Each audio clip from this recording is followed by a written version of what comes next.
지금 방송에서 제공하는 투자 정보는 투자 판단에 대한 조언입니다. 방송에서 제공하는 주식의 가치, 가격 상승 및 가격 하락에 대해서는 방송사에서 보장하지 않습니다.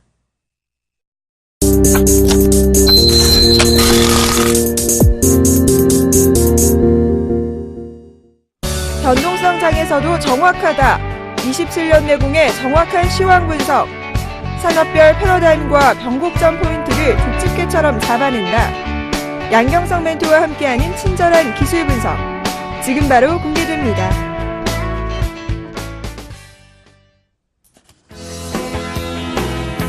안녕하십니까.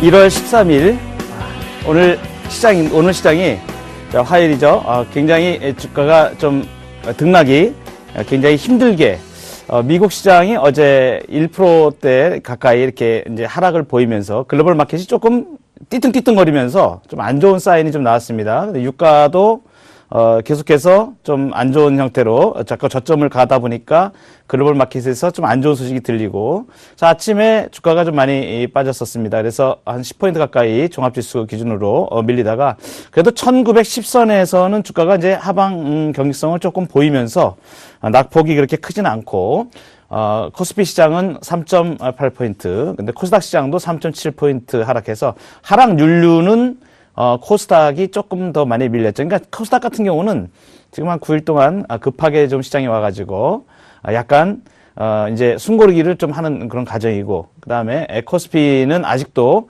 방향을 잘 못 정하고 저점을 확인하는 과정 속에 좀 있다, 이렇게 보여집니다. 자, 대박 플러스 시즌2 오늘 화요일 정말 많은 시청자분들께서 이 기술적 분석에 친절하게 이렇게 잘해주셔서 도움이 많이 된다고 여러 같은 성원에 힘입어서 오늘은 특별히 화요일에도 또 한 번 더 이렇게 시청자님을 뵙도록 하도록 되었습니다. 시장이 오늘 많은 얘기들이 나왔지만 대내외 악재 속에서 이제 숨고르기를 하면서 시장이 갈 방향을 좀 못 정하고 있는 가운데 오늘 특별히 시장에서 특징적으로 나왔던 얘기가 있죠.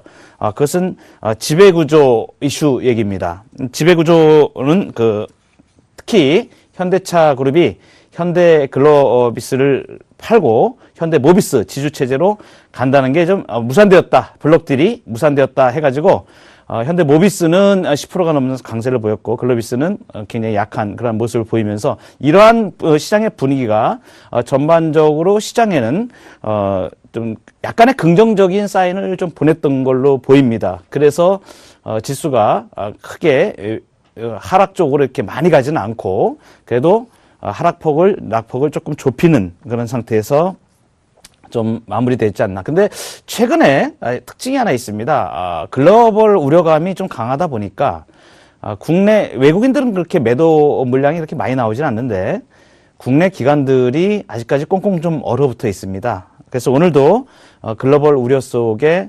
연기금이 1,000억을 넘는 매도, 그다음에 전체 기간으로는 굉장히 강력한 매도를 좀 보였었죠. 그래서 한 3,000억 정도 이렇게 굉장히 매물을 많이 내놓는데 외국인들이 오늘 장중에 한 1,300억 정도 이렇게 매도를 보이다가 종가 무료보면서 후반전에는 500억대로 매물 규모가 좀 줄어들었습니다. 이것도 하나의 특징으로 좀 볼 수가 있고요.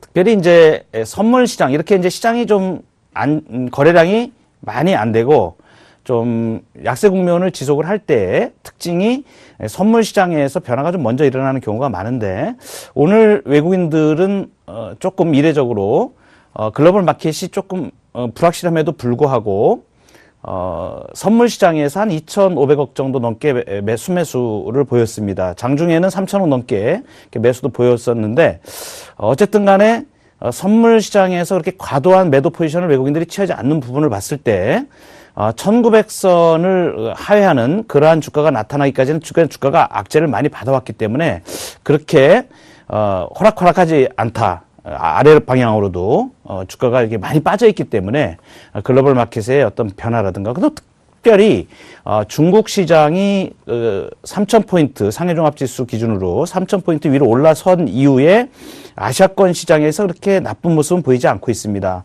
단지 이제 미국 시장은 그동안에 한 3년에 걸쳐서 굉장히 강한 상승을 가져왔었기 때문에 걔네들이 뭐 한 5% 정도 이렇게 조정받는 거는 어쩌면 단행할 수도 있는 거거든요. 그렇지만 이제 금리 인상에 대한 부분들도 약간은 올 연말로 아마 좀 후퇴하는 분위기가 좀 지배적인 것 같고, 최근에 그 유로존의 크렉시트, 그리스의 문제가 좀 우려감이 좀 많았었는데, 그러한 부분들이 그렇게 우려스럽지 않다. 시리아가 집권을 하더라도 유로존 탈퇴는 하지 않겠다는 쪽에 어떤 굉장히 강한 사인이 나왔기 때문에 그 문제는 일단 이제 봉합이 좀 돼가는 쪽으로 방향을 정해가는 거 아닌가. 이런 부분에서 이제 전체적으로 유가에 대한 부분이 조금 아직도 미국 주가의 발목은 좀 잡고 있지만 전반적으로 시장이 구조적으로 좀 침체나 나빠지는 쪽으로는 그렇게 많은 악재들이 있지는 않은 것 같습니다. 그러니까 시장이 조심스럽게 이제 바닥을 좀 모색하는 이러한 부분이 좀 나올 수 있다. 자, 이렇게 오늘 장 정리는 이 정도로 마무리를 해보고, 이번 주에도 시장은 등락의 시소 싸움이 좀 계속 될 것으로 일단 보입니다. 그리고 종목별로 이제 그동안 많이 올랐던 것들이 약간 주춤하는 틈을 타서 또 새로운 종목들이 또 바톤을 받아서, 이런 것을 우리가 얘기할 때 짧은 순환매라 그러죠. 순환이 굉장히 순환 상승 사이클이 굉장히 빠르게 이렇게 순환 상승 사이클이 돌아가고 있는데, 이러한 점도 시장의 하나의 특징이라고 볼 수 있고, 특별히 종목 중심에서 오늘은 좀 주춤했습니다. 외국인들이 코스닥 시장에 매도 물량을 한 200억 가까이 매도 물량이 나오면서 종목별로 좀 주춤한 양상을 보였는데, 그건 전고점 코스닥 지수가 570, 80 정도 이렇게 되면 앞에 고점 정도에 해당을 하니까 거기에 대해서 물량 좀 받는다. 이렇게 보시면 될 것 같습니다. 자, 이렇게 장을 정리를 좀 해봤고요. 이번에는 친절한 기술 분석 양현석 멘토의 지난 종목 AS를 좀 집중적으로 좀 해드리도록 하겠습니다. 지금 포트에 편입된 종목이 4종목이고, 이 외에 나간 종목들이 있습니다. 편입은 안 됐지만 굉장히 강한 양상을 계속 보이고 있는 것들이 있어요. 대표적인 종목이 트윈스라는 종목입니다. 지난번에 제가 볼린저 밴드를 통해서 말씀을 드렸을 때 상당히 앞으로 괜찮을 것 같다고 말씀드린 종목 중에 하나인데, 그 종목은 편입은 되어 있지는 않습니다. 그런데 그것도 한 20% 넘는 상승을 좀 보이고 있고, 편입된 종목들이 전 종목이 플러스입니다.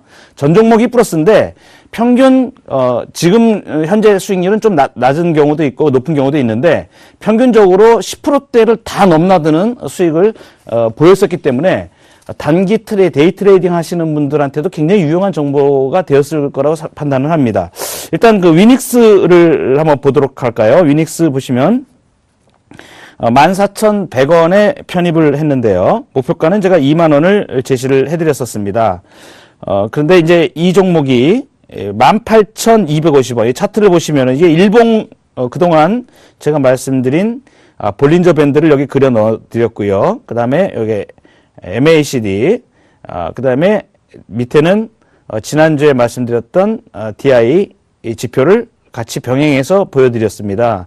이렇게 보시면 지금 이 종목은 제가 이 국면에서 21선을 상회하는 주가가 나올 때 여기서는 매수의 관점에서 접근하셔야 됩니다 해가지고 14,100원에 이제 진입을 했는데, 상당한 시간을 좀 끄는 척 하다가 지금 이제 주가가 이렇게 상승 패턴을 좀 보이기 시작을 하죠. 제일 중요한 것은 20일 이동평균선의 지지를 확실하게 좀 가져가고 있다. 그래서 제가 늘상 말씀드리는 이동평균선의 정배열상에서 21선의 지지를 받으면서 주가가 추세대를 이제 형성을 해나간다. 오늘 추세에 대해서 이제 말씀을 좀 드릴 건데요. 기술적 분석의 기본에 대해서 추세대를 형성을 해나가는 과정에 있다. 그래서 튕겼다가 눌림목 주고, 눌림목이 길었죠. 근데 바로 튕기고 이제는 좀 짧아지겠죠. 그죠? 짧아지겠죠. 그래서 주가가 16,000원을 축으로는 아래로 흘러내릴 가능성이 좀 덜합니다. 이 주봉으로 이제 이렇게 보시면은 아주 견조한 주봉이 이제 정배열로 들어가기 때문에, 이런 경우에는 보통 이 앞에 주봉상에 앞에 지지 저항대까지 가는 경향이 좀 큽니다. 그래서 거래가 여기서부터는 이제 거래가 조금만 되어도 이거 뚫고 나갈 때는 거래가 이렇게 많이 되는 게 좋고요. 그 다음에 여기서부터는 이제 거래가 조금씩만 수반이 돼도 주가가 제대로 움직이게 돼 있습니다. 그래서 16,000원 존에서는 분할 매수의 관점에서 접근하셔도 되고, 18,000원대를 넘어오게 되면 제가 이제 목표가를 20,000원을 설정을 해드렸는데, 한 2,000원 정도 목표가를 올릴까 생각 중이에요, 지금. 그래서, 안정적으로 갈 수 있는 종목이기 때문에 괜찮다라고 제가 말씀을 드리고요. 자, 또 한 가지 종목은 AP 시스템입니다. AP 시스템 한번 보도록 할까요? AP 시스템을 보시면은, AP 시스템도 주가가 상당히 견조한 모습을, 그러니까 60일 이동평균선을 이제 돌파를 했죠. 굉장히 의미가 있습니다. 일봉상의 60일 이동평균선을 돌파를 하고, 120일 돌파를 앞두고 있죠. 그죠? 네. 자, 이런 의미들이 굉장히 중요한데, 제가 왜 이렇게 기술적 분석에 대해서, 자세하게 언급을 드리냐면, 제가 지금 코너를 진행하는 코너 이름이 친절한 기술 분석입니다. 그래서 이 기술 분석을 제대로만 딱 이렇게 하시면, 어떤 의미다. 한마디로 말씀드리면, 21선 아래에 갇혀있던 주가가 21선 위로 올라온다는 의미는 앞으로 20일 위에서 잘 놓을 가능성이 많아졌다. 이렇게 보시면 거의 틀림이 없습니다. 그럼 또 한 가지 말씀을 드리면, 정배열로 주가가 들어가면서 60일 이동평균선 위로 올라선다는 얘기는 앞으로 60일 동안 위로 자꾸 시도를 할 가능성이 높아지고 있다. 이렇게 보시면 됩니다. 결정적으로 그럴 확률이 100%다 이렇게 말씀은 드리지는 않습니다. 그렇지만 그러한 사인들이 굉장히 중요한 사인들을 가진다 하는 의미를 말씀을 드리는 겁니다. 볼린저 밴드의 상단을 자꾸 시도를 들어가죠. 그죠? 그러면서 5일 이동평균, 그 다음에 20일 이동평균이 정배열로 이렇게 이쁘게 가고 있습니다. 잘 가고 있는 주식이에요, 이런 거는. 이런 거는 그냥 잘 가는 쪽으로 그냥, 잘 가겠구나, 이렇게 생각하시면 됩니다. 뭐, 어렵지 않습니다. 근데 이제 주봉을 이렇게 보시면, 주봉을 보여드리는 이유가, 주봉은 지난번에 제가 주봉을 보여드렸었죠. 주 이동 평균이 이제 이렇게 올라서 이제 돌기 시작하죠. 자, 이렇게 보면 오늘 제가 이제 말씀을 드릴 부분의 하나인데, 추세에 대해 저항선, 이렇게 저항을 보이는 부분대가 있습니다. 이게 굉장히 큰 의미를 가지거든요. 이걸 시도를 한다는 자체는. 이거는 이제, 조금 있다가 자세하게 제가 왜 이런 부분이 중요한지, 이제 말씀을 드릴 겁니다. 아직은 변화를 안 가졌어요.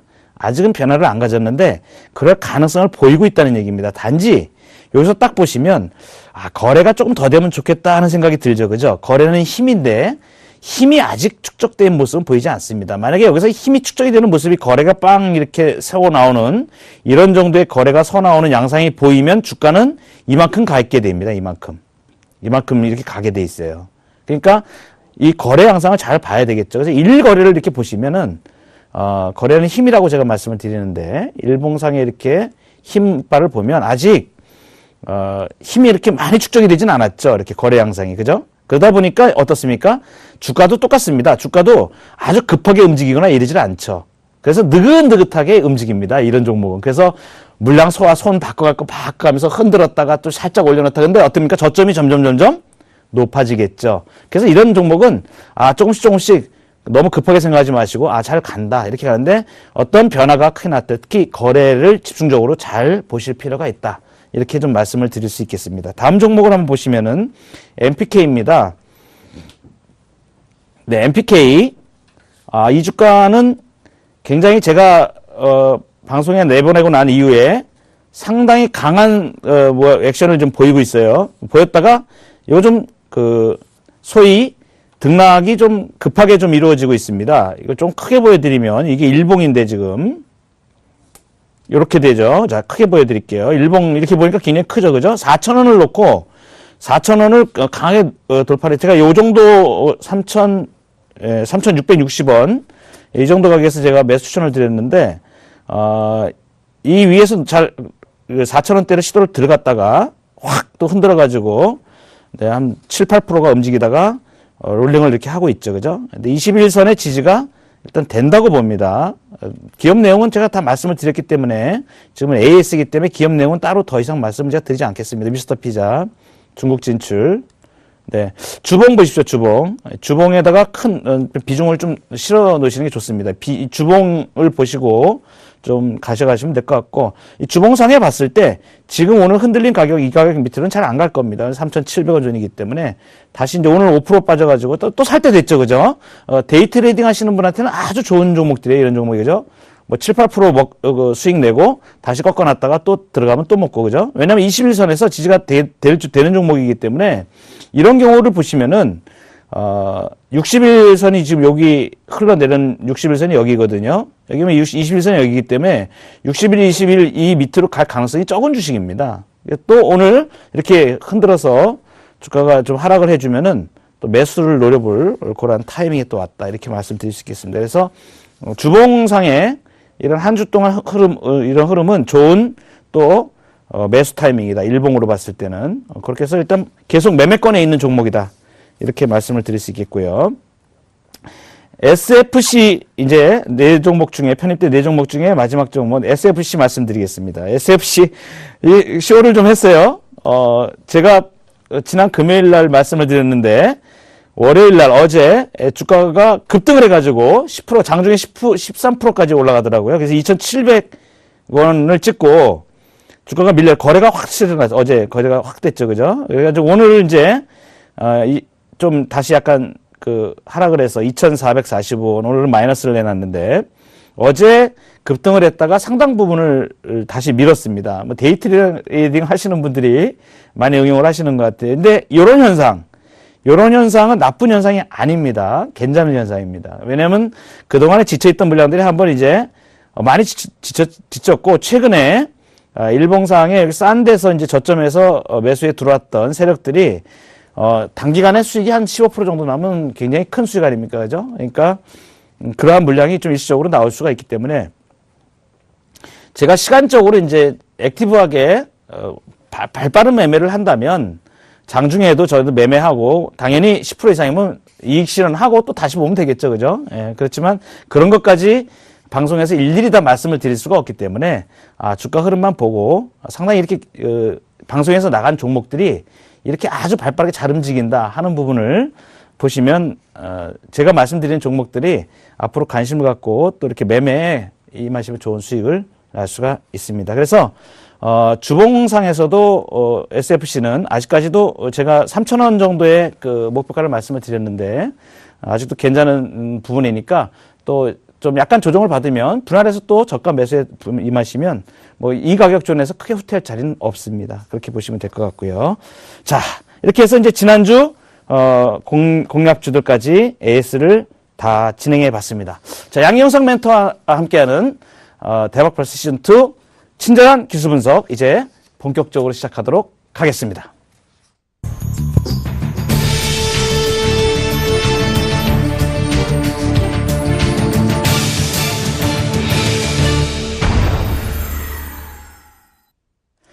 제가 28년 동안 증권시장에 있으면서 수많은 제가 투자자들을 만나봤고 기술적 분석의 초기에 몇 안 되는 사람이 차트라는 것이 없을 때 차트를 그린 사람입니다. 제가 차트를 그려가면서 기술적 분석을 공부를 시작을 했고 그 당시에 기술적 분석에 대한 책들이 나와 있는 것들이 없는 상태에서 미국 서적하고 일본 서적을 보면서 기술적 분석을 공부했던 기억이 납니다.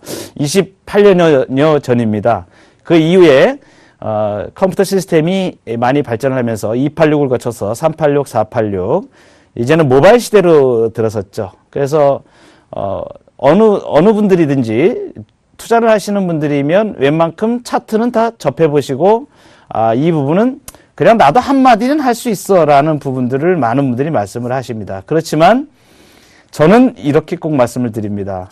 기본에 충실해야 됩니다. 원리를 이해하고 그것이 어떻게 적용을 되는지에 따라서 이 기술적 분석이 잘 사용하면 굉장한 무기가 될 수 있지만 너무 맹신을 하거나 기술적 분석의 함정을 피해갈 수 없으면 굉장한 실패의 경험을 가져다 줄 수도 있습니다. 그래서 기술적 분석에 대한 부분을 말씀을 드릴 때는 항상 기초에 충실하시는 게 굉장히 좋습니다.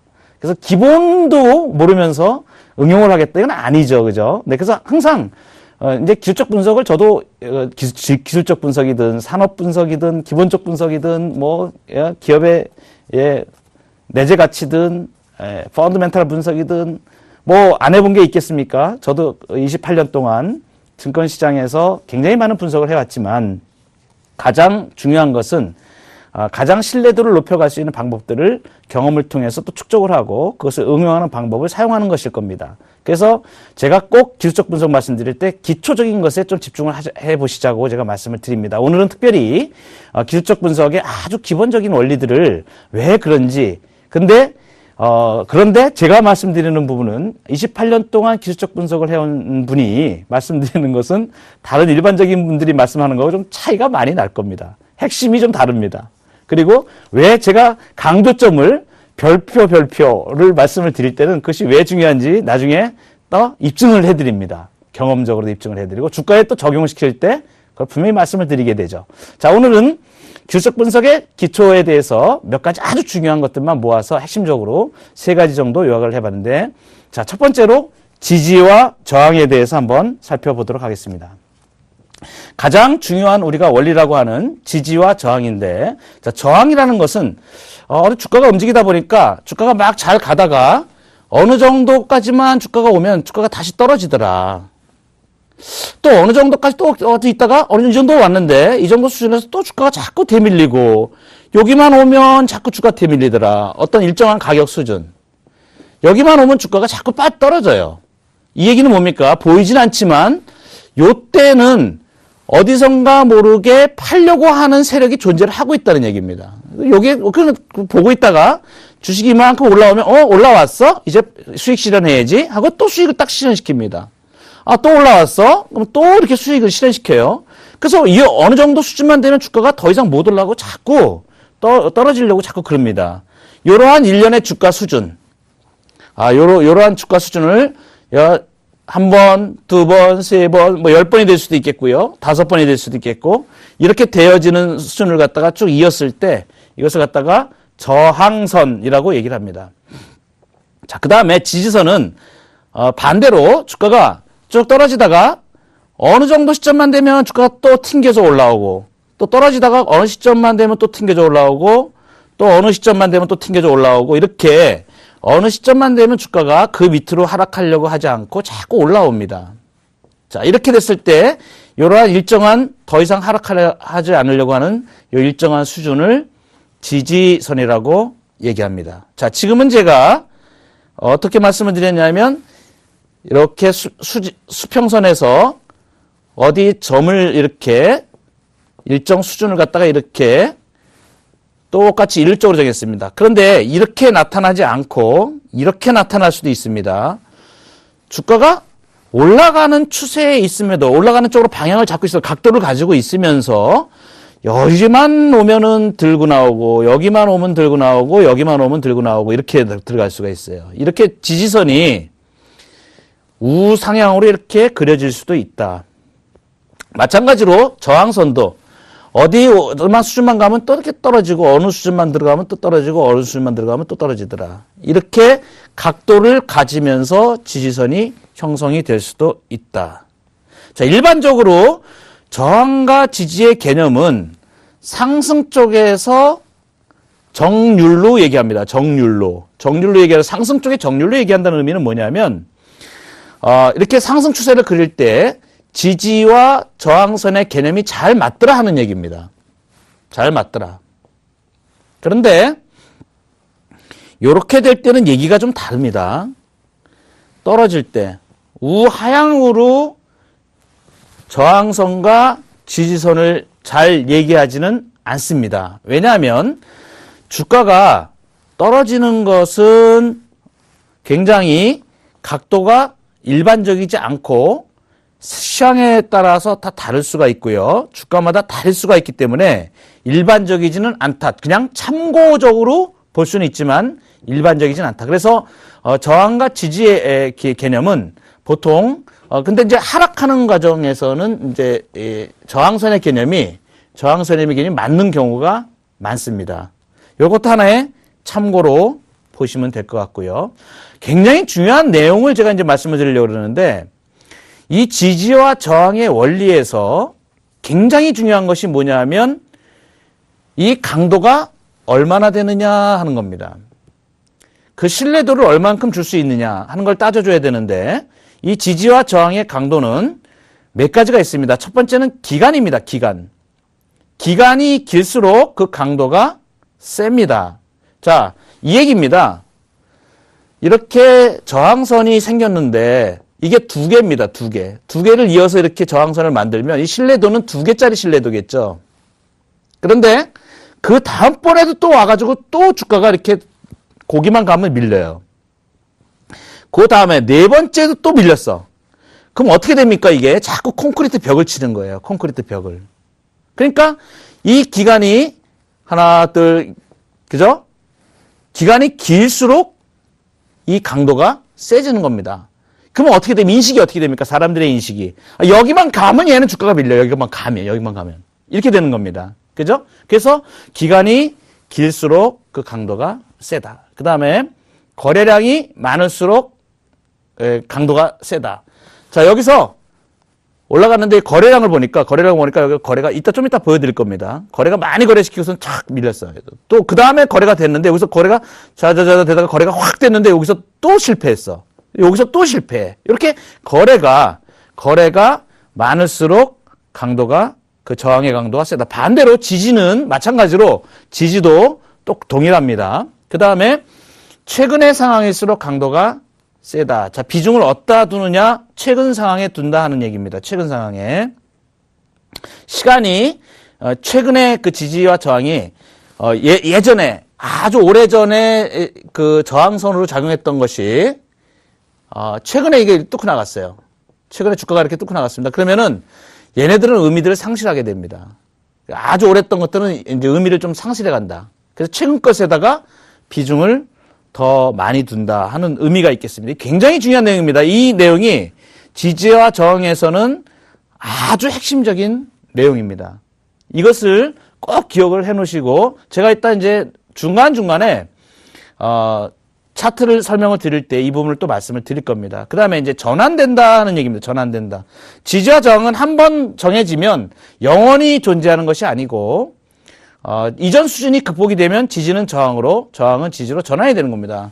자, 주가가 이렇게 여기가 지지선이었고 여기가 저항선이었습니다. 주가가 이렇게 놀았어요. 이렇게 주가가 놀고 있다가 어느 순간에 이 저항선을 넘어서게 됩니다. 그러면 어떻게 될까요?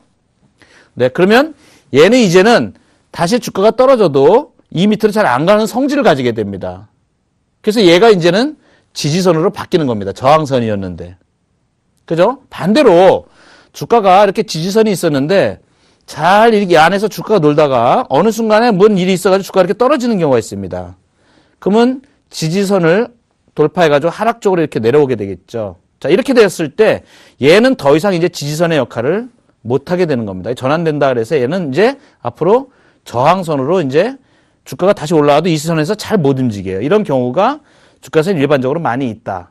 그래서 특별한 경우에 다른 경우도 있습니다. 특별한 경우에 다른 경우도 있지만 일반적으로는 이렇다라는 부분을 제가 말씀드린 겁니다. 그러면 이 지지와 저항을 종합지수에 일반 적용을 해서 한번 정말로 종합지수에 이것이 어떻게 맞는지 제가 이렇게 말씀드리면 그동안 몰랐던 부분들을 우리 시청자분들이 이것을 통해서 보게 되어 있습니다. 아, 종합지수가 지지와 저항 가장 아주 기본적인 아주 심플한 거죠. 신호등 중에서 차선이라고 보시면 돼요. 차로의 차선, 중앙선, 그죠? 차선이 딱 정해져 있는 차선이 차가 골로 잘 가죠, 그죠? 예, 차선이. 제가 이 기술적 분석을 하면서 우리 시청자분들께 그런 말씀을 많이 드립니다. 교통 신호에 준한다 이 말씀을 드리는데 신호 잘 지키면 안전운행할 수 있죠. 네, 신호대로 따라가면 주식 재밌게 즐겁게 할 수 있고 리스크 다 피해가면서 수익 많은 수익 낼 수 있습니다. 당연한 거죠. 자, 그런데 종합지수의 지지와 저항을 한번 보는데 지금 제가 보여드리는 이 종합지수는 주봉이 되겠습니다. 그래서 언제부터냐 하면 약 한 2012년 정도부터 지금까지 약 3년 정도, 2, 3년 정도, 2년 정도가 되겠네요. 2년 정도의 주가 수준을 지금 주봉으로 표현해 놨습니다. 그리고 선을 이렇게 제가 그어놨습니다. 선을 그어놨습니다. 선을 그어놨는데 딱 보시기에 벌써 이게 무슨 선이다 하는 의미가 있겠죠. 그죠? 자, 2012년도에 주가가 이렇게 고점을 형성한 부분이 있습니다.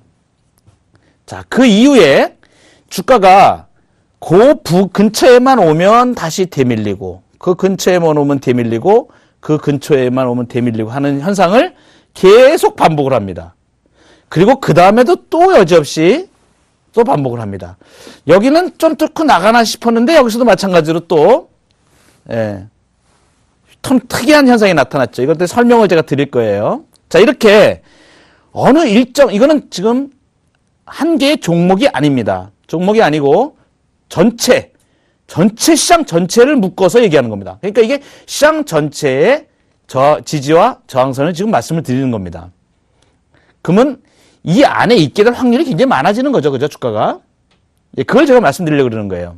그러면, 주가가 지금 이렇게 저항선으로 작용하는 그 지수대가 여기 딱 나와 있습니다.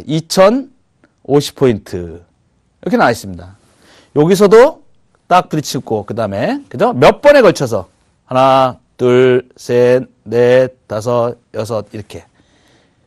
오랜 시간에 걸쳐서 그 선을 못 넘어가고 있죠. 어느 일정 수준을. 그죠? 그것이 저항선이 되겠습니다. 그러면 우리 코스피 종합주가지수의 지금 저항선은 2050포인트대라고 보시면 됩니다. 어느 순간에 주가가 제가 말씀을 드렸죠. 이제 잘 올라가서 2050포인트를 돌파해서 2100포인트, 2200포인트 이렇게 놀면은 그 다음에 어떻게 될까요? 2050포인트가 지지선으로 바뀌는 날이 오겠죠. 근데 아직까지는 좀 요원해 보입니다. 자, 그 다음에 종합지수의 지지선을 한번 보도록 하겠습니다. 지지선. 자, 지지선의 개념은 좀처럼 잘 나타나지 않는데 크게 봐서 아주 심하게 주가가 빠졌을 때, 떨어졌을 때 1780포인트 밑으로는 잘 안 갑니다. 요게 한 번, 두 번 이렇게 걸려 있고요. 이게 재정위기, 그죠? 재정위기, 아주 이런 하락을 할 때, 굉장히 급락을 할 때, 그 내용들을 보면, 재정위기라든가, 저 앞에 재정위기, 이런 일들이 있었죠. 그 이제 일반적으로 큰 악재들이 시장에 있을 때 떨어지는 수준을 보니까 1780 정도, 1800포인트를 잠깐 하회하는 수준인데, 요런 경우는 몇 번 있었습니까? 요런 경우는 최근 2년 내에 한 두어 번 정도뿐이 없었고요. 그죠? 일반적으로 많이 있었던 경우는 요 정도 수준이 많이 있었습니다. 그 제가 지금 지지선을 몇 개를 지금 더 그려놓은 겁니다. 이렇게 지지선을 지금 하나를 더 그려놓은 거예요.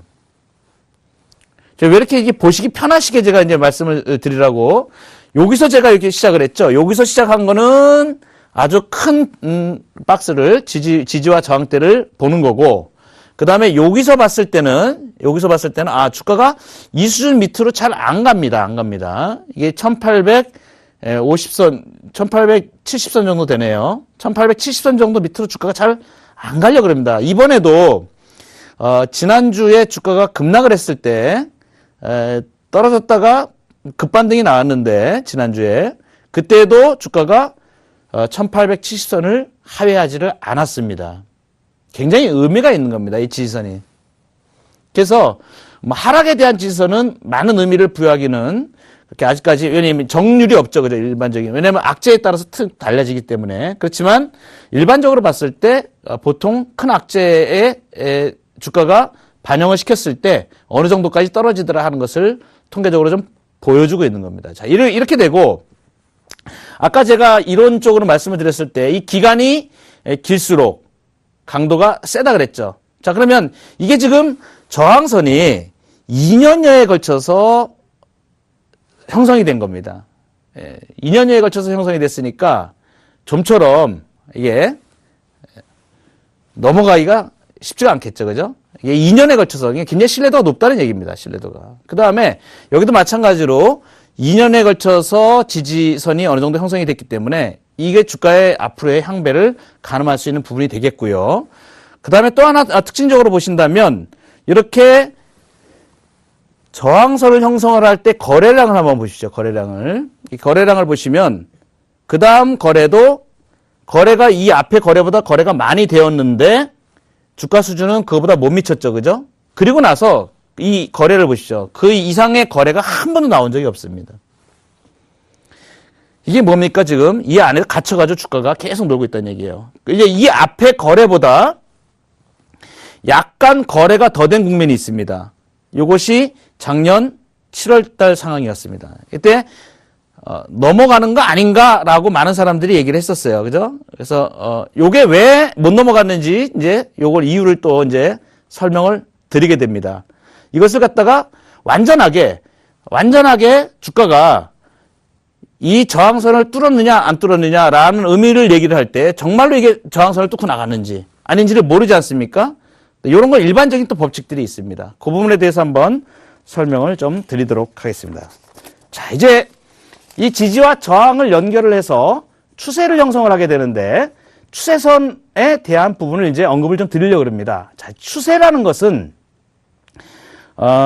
의미 있는 두 고점, 아까 말씀드린 이제 고점을 연결을 하고 저점을 연결하고 이렇게 해서 추세를 만들게 되는데 걔가 항상 이 두 개의 고점, 저 두 개뿐만 아니고 이제 그 다음에 세 개, 네 개가 이렇게 나타나게 되겠죠. 이렇게 되었을 때 이 연결한 직선이 여러 번 나타날수록 그리고 완만할수록 크다 이렇게 말씀을 드리는데 추세선을 이제 그립니다. 그래서 이 저항선과 지지선이 서로 평행한 상태로 이렇게 놓이게 될 때 그때를 추세대라고 합니다. 추세 터널입니다. 하나의 터널을 형성하는 거 이런 식으로 주가가 자 이렇게 우상향으로 이렇게 지지선이 형성이 되고 그 다음에 이렇게 이 일정한 수준 위로 안 올라가고 저항 수준이 이제 형성이 됐을 때 이렇게 추세를 그립니다. 이 추세를 이제 그리는 방법을 잘 응용을 하고 그 다음에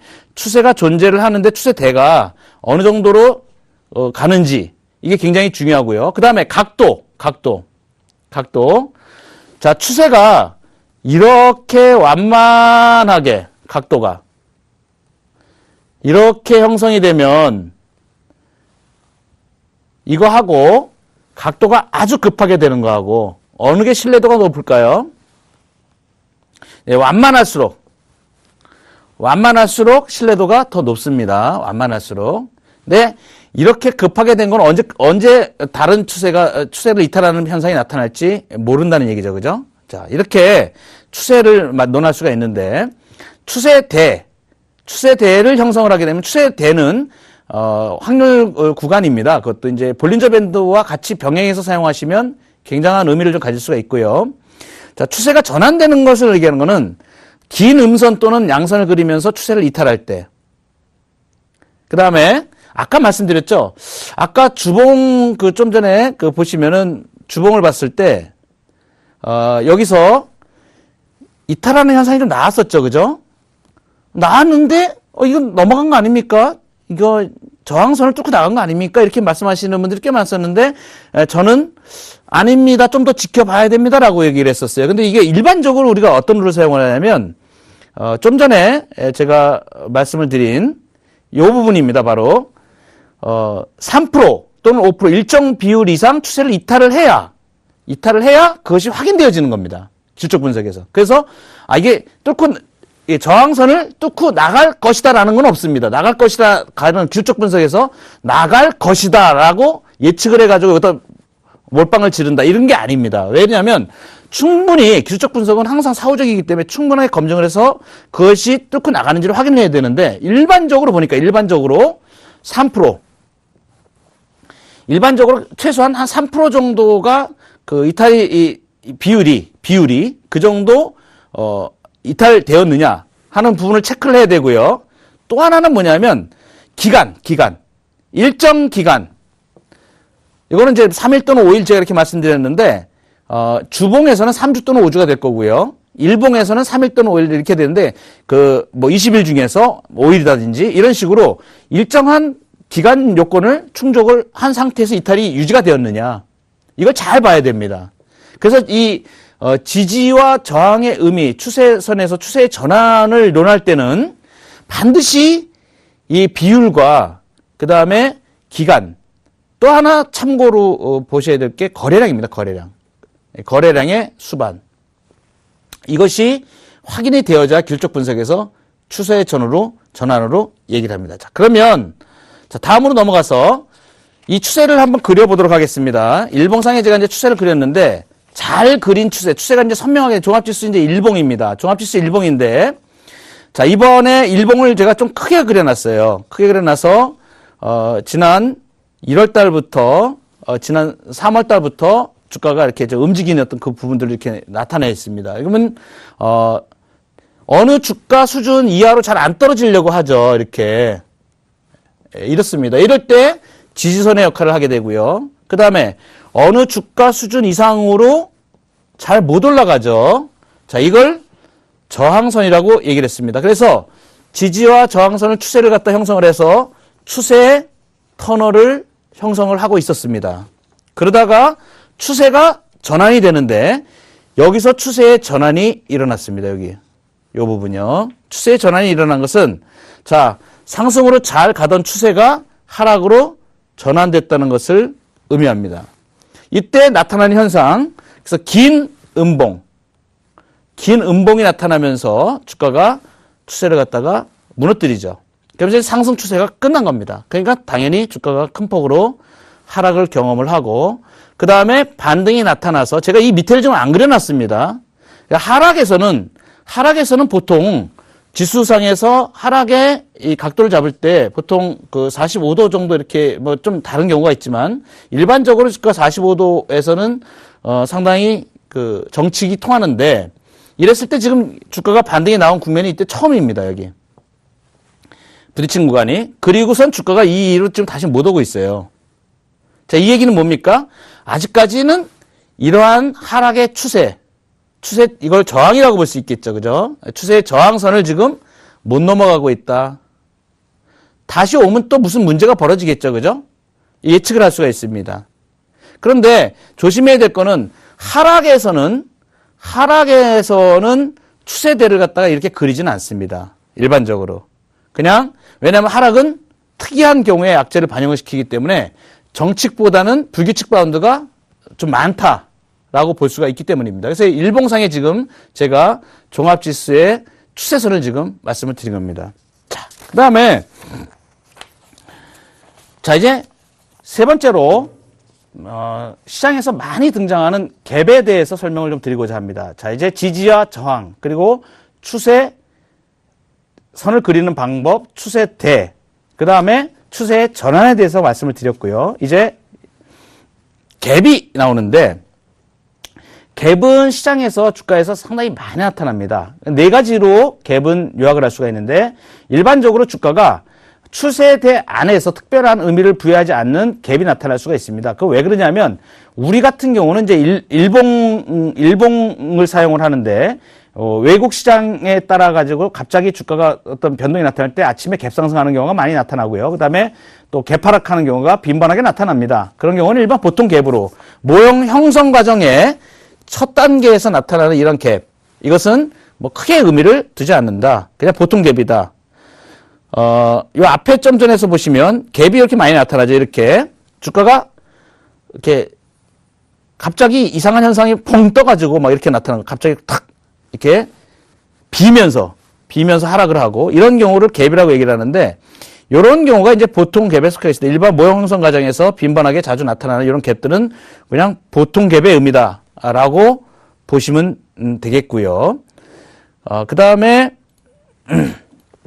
다음 그 돌파 갭이 있는데 돌파 갭은 이런 부분입니다. 주가가 모형에서 완전히 벗어나 가지고 결정적인 돌파를 하는 겁니다. 자, 이렇게 단적인 예를 드리자면 주가가 이렇게 잘 이렇게 여기서 놀고 있어요. 이렇게 횡보를 하고 있다가 어느 순간에 갑자기 벙 이렇게 떠나갑니다. 이렇게 다음날 아침에 한 5% 정도 이상 이렇게 상승을 해가지고 위로 뻥 이렇게 치고 나가는 경우가 생겨요. 이런 경우에는 이걸 돌파 갭이라고 얘기합니다. 이렇게 처음 생기는 이게 결정적으로 주가가 큰 힘을 가지면서 이 갭을 형성을 하는 위쪽 방향으로. 이런 경우를 돌파 갭이라고 하는데 이건 주가 상승을 예고합니다. 그래서 이런 거는 특히 중소형주의 경우에 굉장히 빈번하게 나타납니다. 중소형주가 스타트 라인에 서가지고 주가가 딱 출발했다. 특히 세력주들. 세력들이 매집을 얻어 끝내고 주가를 이제 본격적으로 딱 올리는 어떤 그런 과정이 나타날 때 주가가 뻥 뜨게 됩니다. 이때 돌파갭. 좀 이따가 제가 돌파갭에 대한 부분을 이제 말씀을 드릴 거예요. 그 다음에 급진갭은 뭐냐면 예상했던 이렇게 주가가 횡보를 하다가 돌파갭이 나왔어요. 여기서 돌파갭이 나오고 자 이렇게 움직이다가 상승 방향으로 잘 움직이다 하락도 갔다가 상승 방향 하다가 또 한 번 이렇게 나타나는 경우가 있습니다. 이렇게 그러면 이 추세대 안에서 이렇게 두 번째 이렇게 딱 나타나는 거는 계속 방향대로 간다 이겁니다. 방향대로 예상했던 방향으로 계속 가고 있다. 이거는 급진객입니다. 그래서 이 급격한 변화를 보이는 거기 때문에 예상 폭을 측정을 하는데 얘가 여기서 잘 움직이다가 또는 이렇게 약간의 눌림목을 가지다가 갭이 나온다든가 이러면 한 번 더 가겠구나. 이렇게 예상할 때 할 수 있다는 거죠. 예상 폭까지도 어느 정도 예상을 할 수 있다 하는 얘기고 그 다음에 주가가 이제 잘 가다가 막 이렇게 잘 가다가 갑자기 많이 올랐는데 갑자기 느닷없이 그냥 뻥 치고 나가요. 이렇게 이런 경우가 한 번에 끝나지 않고 세 번 나가는 경우도 있습니다. 지난번에 중국 관련주들 얘기할 때 중국 원양자원이 주가가 상승으로 상한가 막 가다가 흔들고 막 가다가 뻥뻥뻥 하면서 30이라 그러는데 갭을 한 두세 번 연달아서 빵 내버리고 완전히 주가가 소멸돼 버리는 그래서 그 이후에 급락을 하는 경우를 가져왔었는데 그게 대표적인 게 그 중국 원양자원이 되겠습니다. 이렇게 이 소멸 갭은 추세 반전 직전에 출현한다. 그래서 주가 하락을 예고한다. 소멸 갭을 한번 보여드리도록 하겠습니다. 그래서 앞에 우리 일봉을 보시면 주가가 이렇게 이제 갭이죠. 됐습니다. 그냥 뒷거로 좀 전에 거 그렇죠. 이렇게 이제 이거는 일봉상에 이 갭을 좀 보여드리기 위해서 일부러 제가 이렇게 좀 그냥 일봉을 좀 약간 확대를 해서 했는데 주가가 잘 올라가는 과정. 올라가는 과정에서 추세대까지 잘 가다가 여기서 갭을 냅니다. 여기서도 갭 비슷하게 나왔는데 갭이 안 나왔었는데 여기서 마지막 갭이 딱 나와요. 여기. 그리고 이제 이런 건 이제 소모갭이라고 얘기할 수 있겠죠. 여기. 이런 거. 그죠? 네. 그 다음에 요게 짧은 추세지만 추세를 이탈하면서 나오는 하락, 돌파 갭의 성격을 좀 가지고 있고요. 요런 거는 이제 급진 갭의 형태로 좀 볼 수 있는데 떨어지면서 계속 이어서 떨어지는 거. 있었던 저 앞에 이제 큰 폭의 하락을 가졌을 때 그런 현상이 많이 나타나는데 하락할 때 칼같이 떨어지는 경우가 급진 갭으로 나타나는 경우가 많습니다. 자, 이렇게 갭의 형태들을 보았습니다. 자, 이제 제가 오늘 아주 중요한 종합지수의 세 가지를 말씀을 드렸습니다. 지지와 저항, 그리고 추세 그리는 방법, 추세의 전환, 그리고 아주 기본적인 겁니다. 갭에 대해서 말씀드렸습니다. 네. 자, 그러면 이러한 부분을 가지고 이제 시장이 굉장히 어렵습니다. 최근에. 종목들도 많이 어렵고, 재밌는 종목이 한 가지 있어서 제가 말씀을 드립니다. 갭의 형태, 좀 전에 제가 말씀드린 갭의 형태가 출현된 거로 보이는 종목이 하나 있습니다. 그래서 제가 말씀을 드리려고 오늘 공약주로 말씀을 드리는데, 배웠으니까 써먹어야 되겠죠, 그죠? 배웠으니까 써먹습니다. 공약주는 이지바이오입니다. 이지바이오. 자, 실적 모멘텀은 회복이 기대가 되고요. 이지바이오는 천연제제 동물약품하고 배합사료, 이쪽에 상당히 그 생산, 판매, 유통에 관여하고 있는 회사인데, 닭고기 업체 마니커, 그 다음에 사료업체 팜스토리의 최대 주주죠. 그리고 4분기 이제 실적을 보니까 영업이익이 한 258억 해서 전년 동기 대비해서 한 68% 정도 상승하는 것으로 일단 나오는 것 같아요. 그리고 이제 바이오가스 플랜트도 상당히 앞으로 시장성이나 이런 부분에서 전기를 만들어내는 겁니다. 이렇게 바이오가스, 음식물 쓰레기하고 축산 분열을 가지고 메탄가스 에너지화하는 그러한 부분입니다. 그리고 이러한 부분이 이제 2020년까지 유기성 폐자원 자연 활용에 대한 부분들이 있습니다. 자, 그래서 차트를 한번 보도록 하겠습니다. 이지바이오 차트를 한번 보여드리도록 할게요. 네. 자, 이지바이오 이게 주봉인데 이건 이제 일봉입니다. 제가 일봉을 이렇게 보여드리는 이유가 있습니다. 오늘 일봉을 제가 이렇게 보여드리는 이유가 돌파 갭이 출현했다고 저는 보는 겁니다. 돌파 갭이. 좀 전에 지금 바로 공부한 겁니다.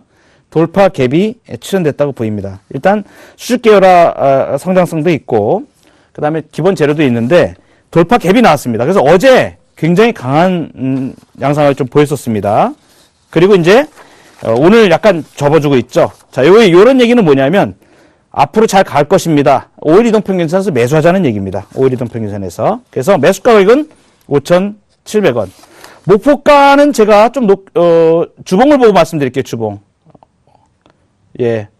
주봉에 지지 라인을 형성을 해봤습니다. 저항 라인을 한번 형성을 해봤습니다. 7,500원 정도 나오더라고요. 그래서 목표가는 7,500원. 그러면은 수익률이 한 30%대 육박을 하게 될 것 같아요. 손절 가격은 4,800원. 네, 일봉 주의하십시오. 주목하십시오. 돌파 갭이 나온 종목으로 보입니다. 그래서 거래 양상을 보시면서 흔들 때 5일 이동평균선에서의 저점 분할 매수 전략을 한번 접근해 보시면 좋을 것 같습니다. 자, 오늘 1월 13일 화요일 친절한 기술 분석 오늘 살펴드린 내용 가지고 이번 주 장세에서 정말 멋있게 성공하는 성공 투자 이루시길 바라겠습니다. 금요일 날 또 뵙도록 하겠습니다. 감사합니다.